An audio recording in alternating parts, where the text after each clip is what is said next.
Student को मारो मत, डांटो मत, सजा मत दो। यहाँ तक कि कुछ गलत बोल दिया तो स्टूडेंट मानसिक पीड़ित हो जाएगा। टीचर को डराने के लिए बिना बात के रो जाएगा। मीडिया जलील करेगी। बच्चे का पेरेंट टीचर को धुजाएगा। अगर ऐसे ही चलता रहा तो विद्यार्थी पर कोई ध्यान न देगा। गुरु नाम का शब्द ही गुमनामी में खो जाएगा। ऐसा एक नियम आया 2008 में, जिसमें टीचर्स के हाथ बांध दिए गए, मुंह पर पट्टी लगा दी गई और अब जबरदस्ती करते हैं कि बच्चा होशियार भी तुझे ही करके देना है।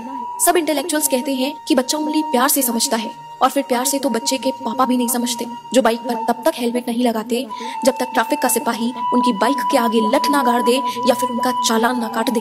आप सब एक बात ध्यान रखना, जो पेरेंट्स टीचर पर चढ़ते और बच्चे को पुचकारते हैं, जिनका पक्ष लेते वो बच्चे जीवन भर हारते हैं। दिखा लो टीचर पर अपनी अकड़। ऐसे बच्चे बड़े होकर अपने पेरेंट्स को ही मारते हैं।